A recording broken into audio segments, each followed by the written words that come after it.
Hi, in this video, we're going to talk about gradient. Okay, so gradient is probably a new word for you, but don't be alarmed. It's not anything particularly unusual, and maybe some of you have seen gradient instead of the word slope. So gradient is a word that refers to the slope of a line. However, a gradient is usually represented as and I didn't mean to put slope, I meant to put percent. So it's usually represented as a percent.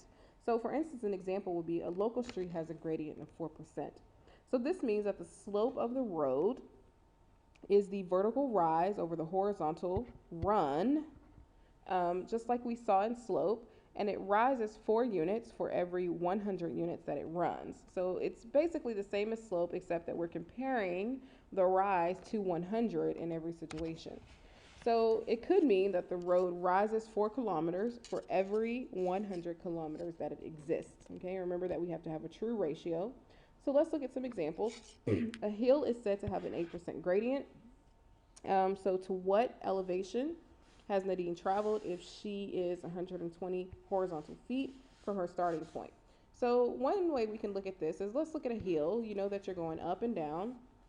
And so Nadine is going at a gradient. And so she is, we draw a picture, a nice picture. Uh-oh. No, stop. Okay, so if we draw a nice picture, put my pen back, then Nadine is 120 horizontal feet. So this is her starting point. This is where she is now. So let's say she's up the hill this far. So we'll draw a little picture of Nadine. Okay, so she's there.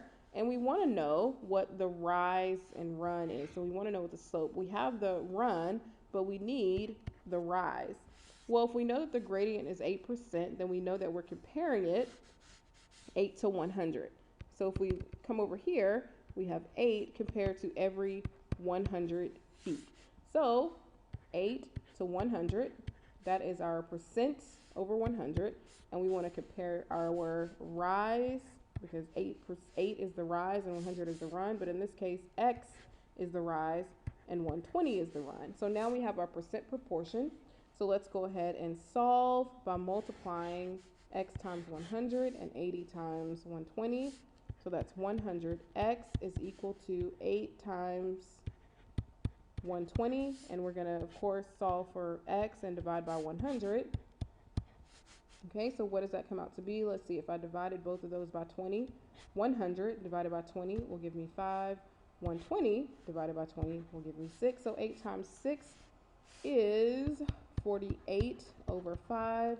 And let's see what that comes out to be as the part. So it may come out to be a decimal, and that's fine, but that's how high Nadine is up the hill.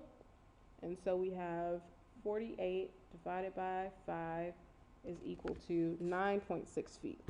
So she is 9.6 feet up the hill, or 9.6 feet up in elevation from where she started. All right, so I hope this has helped. Remember that gradient is just like a percent proportion, except you're just comparing slope, rise over run. Okay, so what is the gradient of a road if Jude's elevation decreases by 20% for every 3 miles that he drives?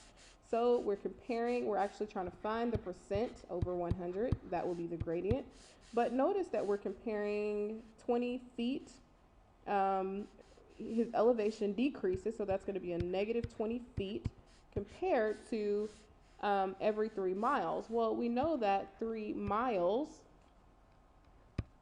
has to be multiplied by something to be feet. And so since we know that there are 5,280 feet in every 1 mile, and that's given, that's the standard, then we have to multiply 3 miles by 5,280. So go ahead and multiply that out and see what that comes out to be.